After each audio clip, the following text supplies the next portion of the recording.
vamos lá, né? A gente vai começar hoje a nossa etapa de exercício. Primeiro exercício que a gente está vendo, exercício é muito bom para a gente fazer as nossas medições, para a gente ir se acostumando com a etapa de ir fazer esse exercício, de ir buscar na memória as respostas necessárias. Lembrando que a gente tem 3 minutinhos, né? 3 minutinhos para cada questão, 3 minutinhos, tempo suficiente para ler, reler e só depois então responder a questão. Com isso, quando a gente lê e depois relê novamente, a gente está diminuindo aquela questão da ansiedade e, é claro, aumentando o nosso nível de concentração. Concentração e ansiedade, ou falta de concentração e ansiedade, é o que mais pode atrapalhar lá na hora da prova, porque na hora da prova a gente vai ter certeza, os senhores vão ver que nada que cair na prova a gente vai deixar de ter visto aqui.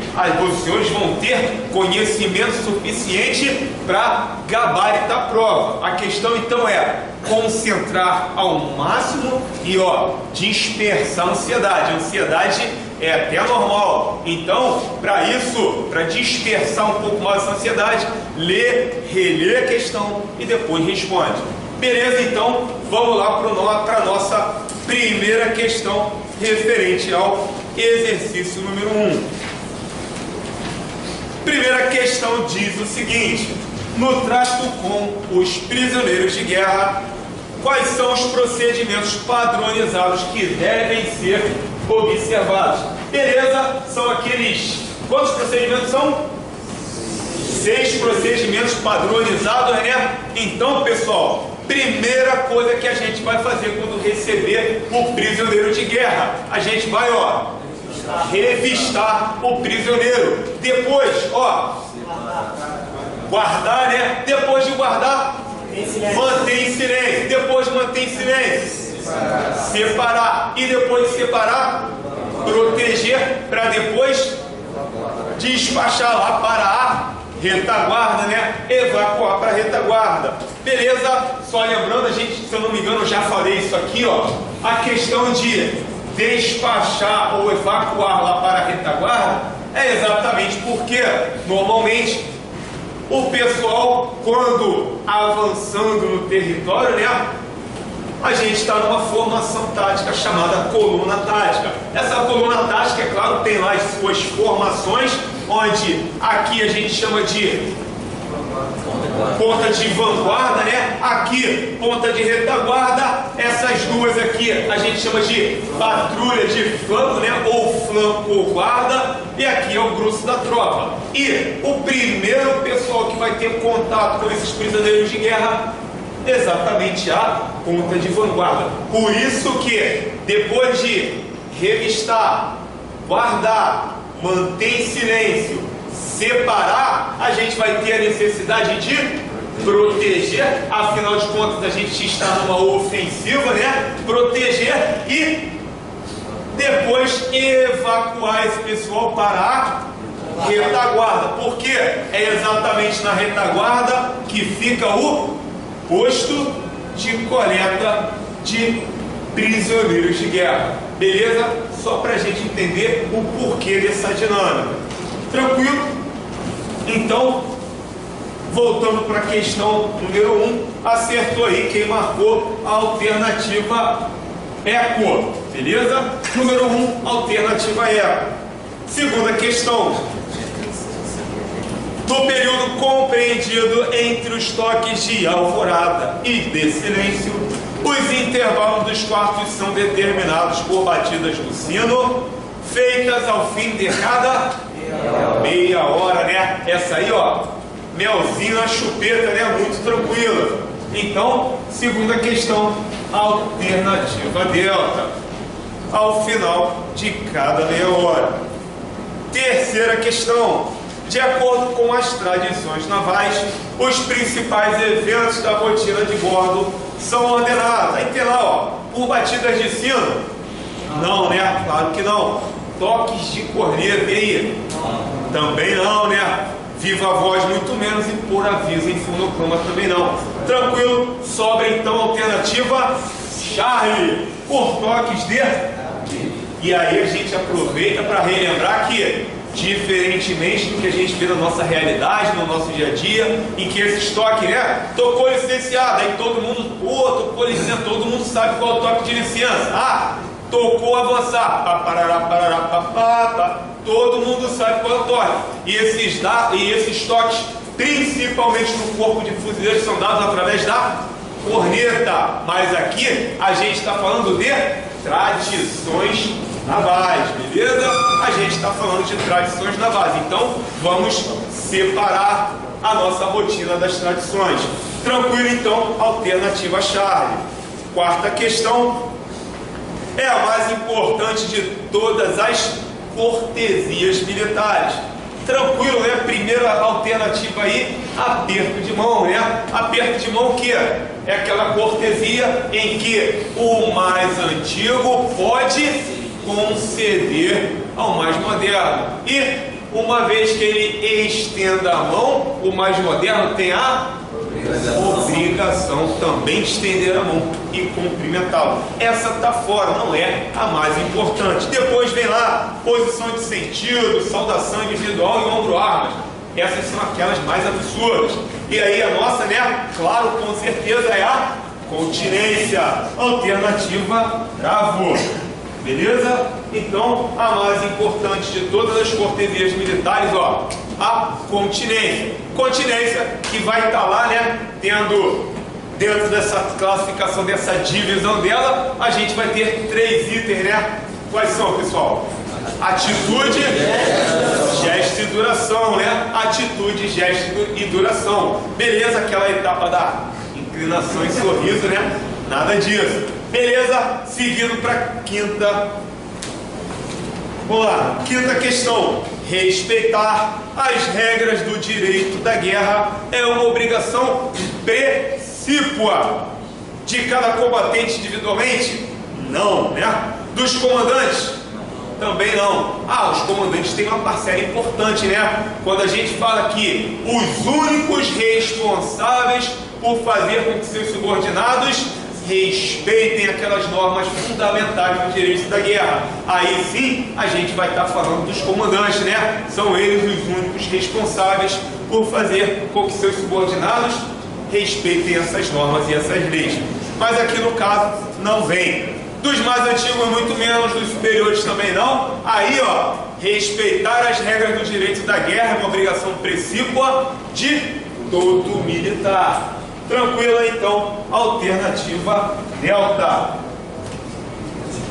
Sexta questão. Assinale a alternativa em que o respeito à hierarquia é consubstanciado. Consubstanciado, ou seja, em que ele consiste. Beleza? Aí tem lá, ó, na cooperação espontânea em benefício da disciplina coletiva e da eficiência da instituição. É muito bonito, mas não é a nossa resposta.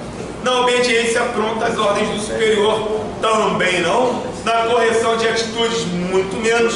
Na utilização total das energias em prol do serviço, também não. E aí sim a gente chega na nossa alternativa, alternativa Bravo, no espírito de acatamento, a sequência de autoridade, beleza? Então, alternativa Bravo para a sexta questão.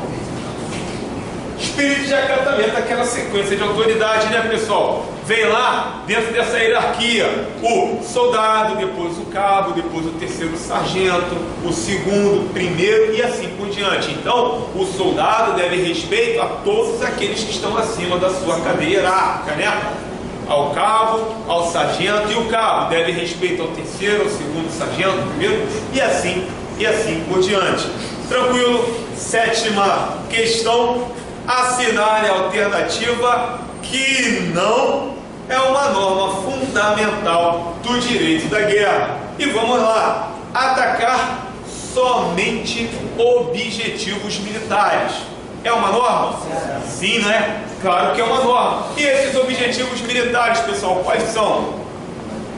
Os combatentes, seus armamentos, equipamentos, instalações e também as suas viaturas, beleza? Tudo isso que a gente falou são o que? Objetivos militares. Tem exceção quando a gente fala em questões de viaturas? Vai ser qualquer viatura do inimigo que eu vou atacar? Não, né? Tem exceção. Ou seja, aquelas viaturas que tem o emblema da Cruz Vermelha, a gente vai lembrar que não estão ali para combater, estão ali para prestar auxílio médico aos feridos no campo de batalha, e por isso não podem ser atacadas, beleza? Vamos para outra. Lutar só contra combatentes também é uma norma, né? E agora a gente vai parar. Combatente é sinônimo de militar? Não, né? Porque a gente viu que o combatente, o militar é aquele, né, que vai estar trajando o uniforme das partes em conflito, vai estar portando o seu armamento e principalmente, né, ali dentro das ações militares, envolvido, ou seja, envolvido nas hostilidades. Mas espera aí, outros que não sejam militar podem ser considerados combatentes? Sim, claro, né? Os civis a gente sabe que não podem ser atacados.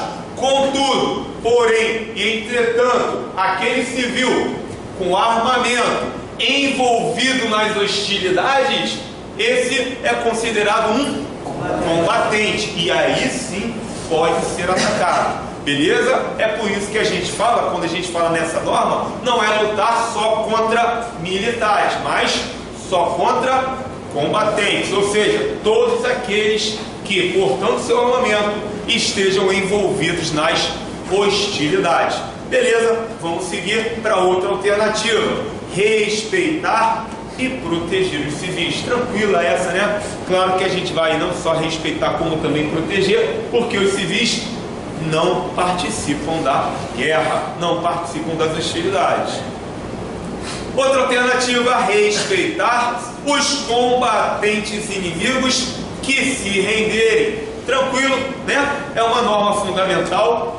Respeitar, até porque se eu respeito aqui, o inimigo vai fazer a mesma coisa. E uma vez que eu deixe de respeitar aquele inimigo que esteja se entregando, eu vou acabar o quê? Estimulando a resistência. Ou seja, o combatente, por pior que esteja a sua desvantagem, ele vai seguir lutando, ele vai preferir morrer lutando do que se entregar, já que ele vai ser desrespeitado, torturado ou coisa parecida. E aí, ó, a nossa alternativa delta. Por que alternativa delta?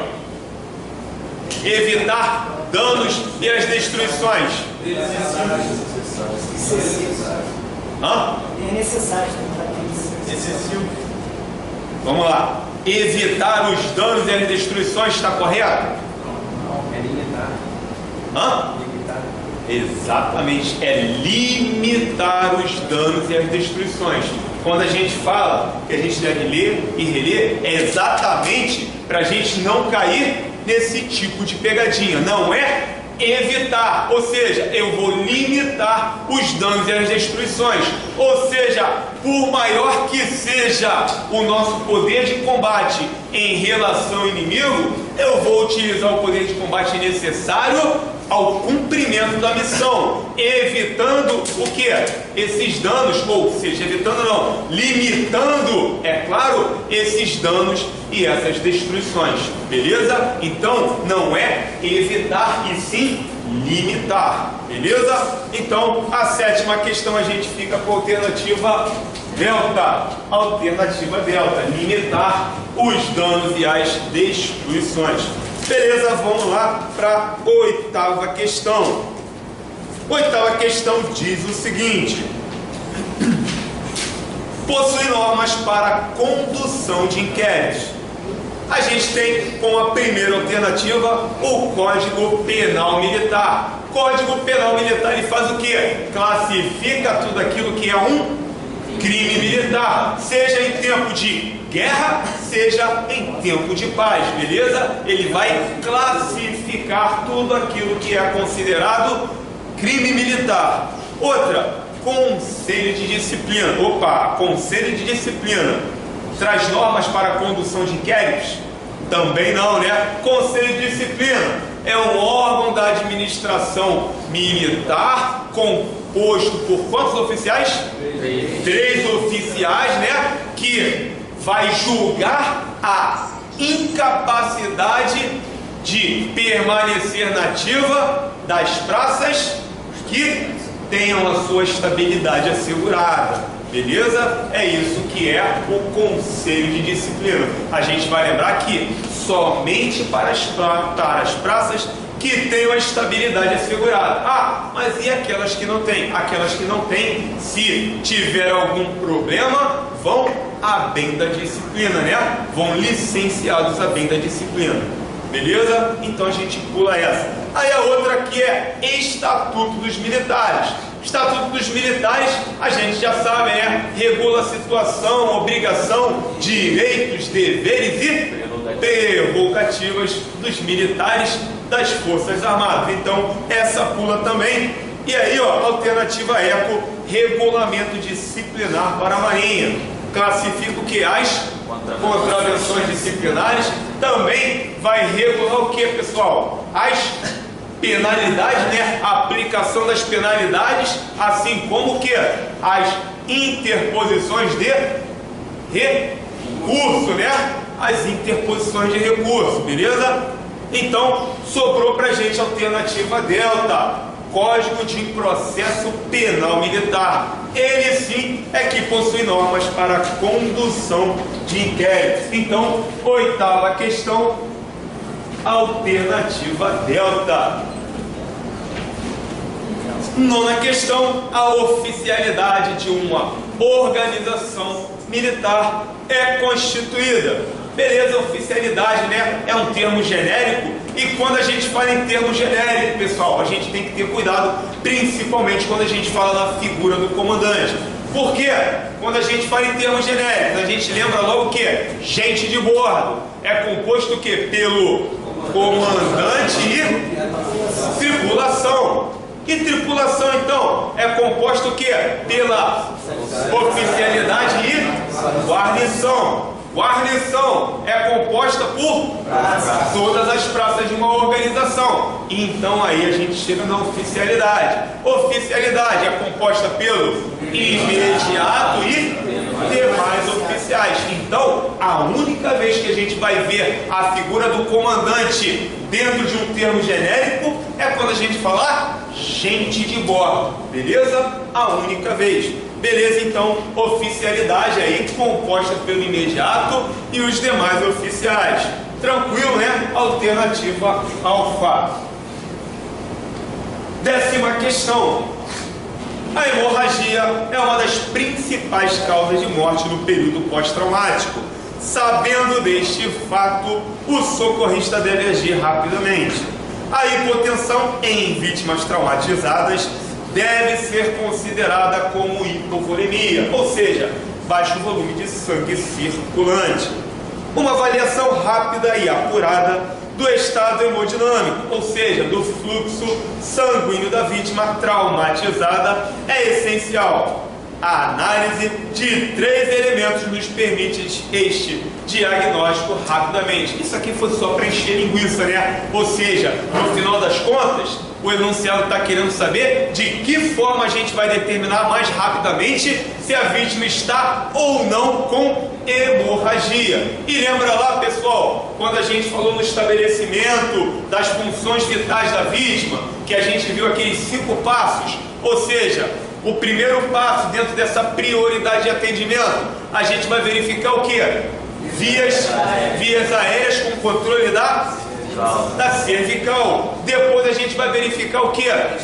Respiração e ventilação. Aí depois da respiração e ventilação, circulação com controle de hemorragia. Aí a gente faz uma pausa. Circulação com controle de hemorragia. Então, sabendo que a hemorragia é a principal causa que leva o combatente ao óbito, a gente precisa mais rapidamente saber se esse combatente está ou não, né, num processo grave de hemorragia. E aí a gente falou, né, através de 3 etapas, 3 verificações rápidas, a gente chega nesse diagnóstico. A primeira coisa que a gente vai fazer, lembra da mão, né, pessoal? Ó, vai verificar o que? Nível de consciência. Aí depois, ó, A cor da pele. E por último, o pulso. De que forma? Bilateralmente, né? Tranquilo. Ainda lembrando que dentro desse estabelecimento das funções vitais da vítima, a gente parou na terceira etapa, mas são 5. A quarta etapa vai ser o que? Incapacidade e estado neurológico. E por último, a exposição e controle do ambiente. Beleza? Depois de estabelecido, é claro, a gente vai fazer o que? O exame secundário, né? O exame secundário, ou seja, nós vamos fazer o exame da vítima agora, abordando todas aquelas lesões que não impliquem no risco de vida para a vítima. Tranquilo? Beleza? Então, na questão número 10, a gente marca aí a alternativa delta. 11ª questão. Quanto à origem, as queimaduras podem ser. Tranquila essa, né, pessoal? A gente, nessa aqui, vai observar que tudo bem que a resposta correta é térmica, elétrica, química, radioativa. Mas, quando a gente fala na questão da radioativa, é aquela exposição demorada ao quê? Aos raios solares e as fontes nucleares. Então, nada de se confundir e achar que solar e nuclear são classificações à parte, tá? Elas fazem parte da radiativa. É a única coisa que pode confundir os senhores, tá bom? Então, 11ª questão, alternativa delta, térmica, elétrica, química e radiativa. São as classificações aí quanto à origem das queimaduras. 12ª questão. Assinale a alternativa que não é um sinal de parada cardiorrespiratória. E a gente tem lá ausência de pulso em grande artéria. Não, né? Inconsciência, ausência de pulso em grande artéria é um sinal de parada cardiorrespiratória. Seguindo, inconsciência também é dilatação pupilar, também é ausência de respiração, também é. Agora, pele esbranquiçada e extremidades cianóticas é sinal de quê, pessoal? Hemorragia, né? Lembra lá quando a gente fala de quando o sangue começa a faltar dentro da circulação, né? Ou seja, se tem pouco sangue circulando dentro de um corpo, a primeira coisa que a gente vai fazer, vai verificar o que é? As extremidades começam a não receber sangue e começam a ficar cianóticas, começam a ficar roxas, não é isso? E é claro, a pele, o sangue é que dá essa coloração mais avermelhada da pele. E se ele está faltando, a pele começa a ficar esbranquiçada, tá? Beleza, a pessoa fica pálida, né? Normalmente, usualmente é falado. Então, pele esbranquiçada e extremidades cianóticas não é um sinal de parada cardiorrespiratória, e sim de hemorragia. Tranquilo? Então, 12ª alternativa é cor. 13ª questão. Para determinar a prioridade e a sequência lógica do atendimento de primeiros socorros, deve-se inicialmente procurar estabelecer as funções vitais da vítima. Para isso, deve-se seguir a seguinte sequência de cuidados que podem ser realizadas simultaneamente. Ah, beleza. Pessoal, não vamos confundir.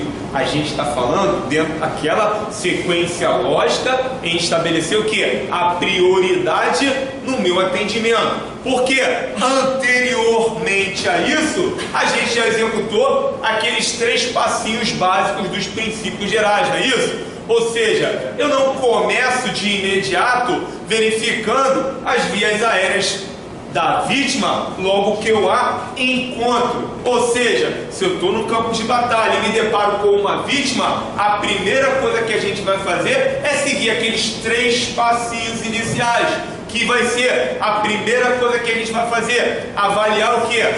Situação de risco, ou seja, saber se se é seguro para mim e para a vítima começar esse atendimento. Saber se eu não estou na linha de tiro do campo de batalha, saber se eu não corro risco de ser atropelado, saber se eu não estou próximo a alguma instalação que corra o risco de desabar, beleza? Então, a primeira coisa a se fazer, verificar o que?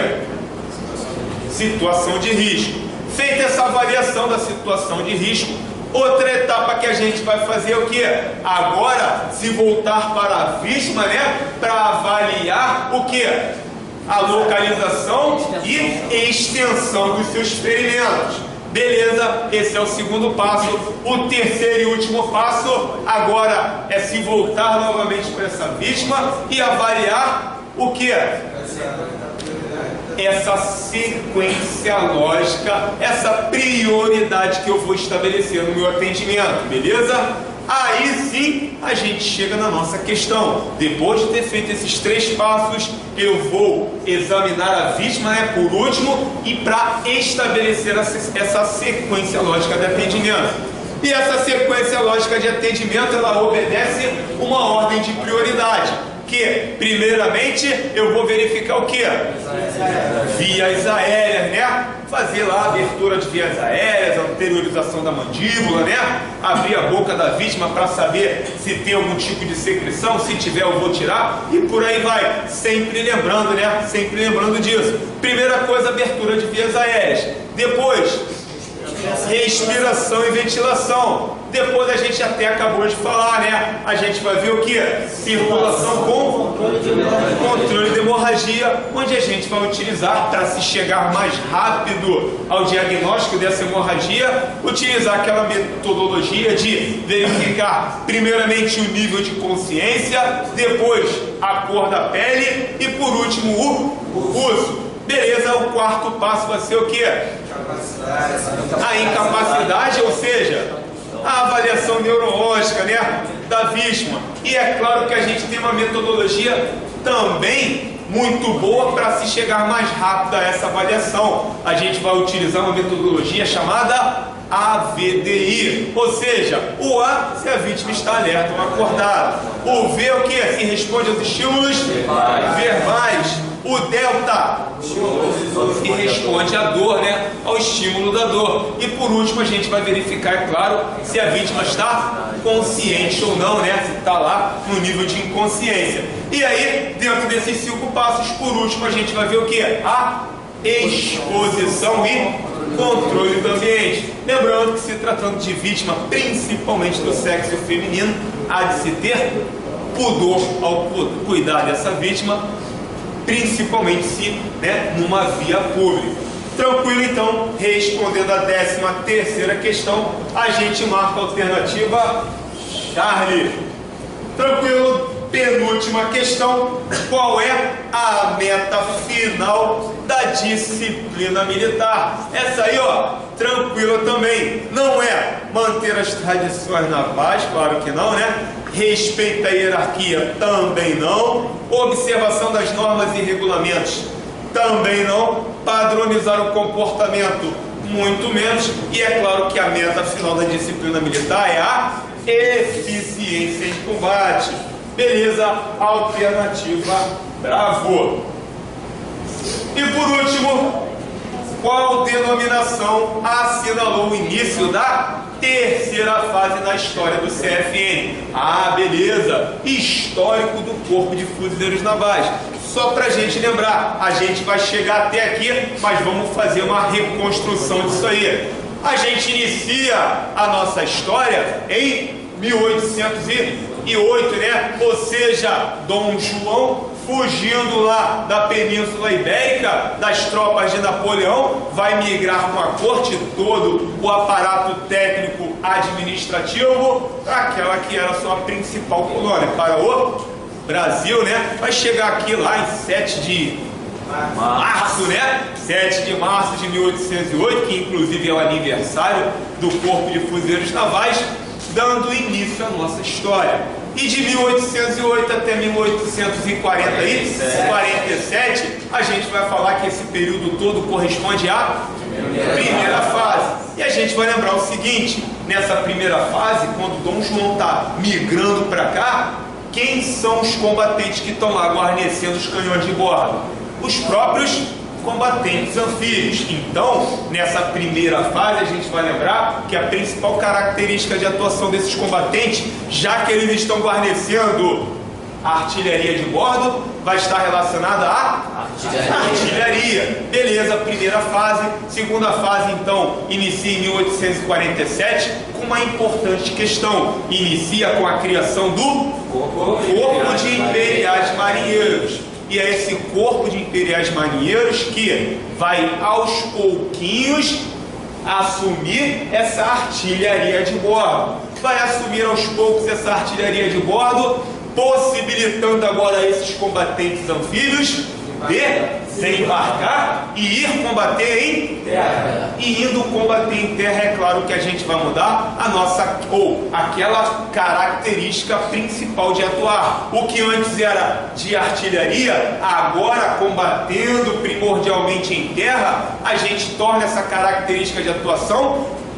aliada ou associada às questões inerentes à infantaria. Beleza, essa fase vai terminar em 1932, né? E aí sim a gente já começa a chegar na nossa resposta.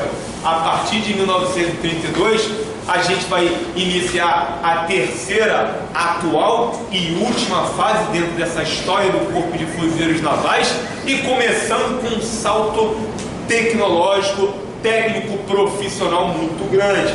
O que antes a gente só tinha o artilheiro e o infante, agora com esse salto tecnológico possibilitado as questões envolvendo um maior salto técnico científico, uma maior chegada de material, a incorporação de mais militares dentro do CFN e, acima de tudo, novas áreas para adestramento. A gente vai ver chegando centro de adestramento da Ilha da Marambaia. E quanto às questões do aprimoramento técnico profissional, a gente vai criar unidades em escolas. Agora o combatente anfíbio, a praça, começa a se especializar desde cedo. Agora a gente já tem o CIAMPA, né? A gente tem o CIAMPA. E ainda mais, para contribuir para esse aprimoramento, a gente tem até os dias de hoje o CIAS. E a gente vai ver também os oficiais de fuzileiros navais pela primeira vez indo para a Escola Naval. Então esse salto qualitativo é que vai permitir a gente não ter somente agora o artilheiro ou o infante. Agora a gente tem, né, várias especialidades: corneteiro, escrevente, comunicante, motorista e por aí vai, blindadeiro, né? E por aí vai. A gente está, né, num salto tecnológico de aprendizagem ou de aprimoramento muito grande. E é claro, a nossa característica de atuar nessa terceira fase também vai mudar. A gente agora, dada essa riqueza material e profissional, agora a gente vai atuar primordialmente, né, fazendo o quê? Uma combinação de variadas tropas, né? Uma tropa de várias características. Beleza? E lá em 1932 a gente falou que a gente está começando nessa terceira fase, que está até os dias de hoje. E como a gente não mudou e nem dentro dessa terceira fase, o nome permanece o mesmo. A gente inicia 1932 com a denominação Corpo de Fuzileiros Navais. Beleza, né? Aí a gente marca a alternativa delta e tranquilo. Com essa última a gente dá por corrigido esse primeiro exercício.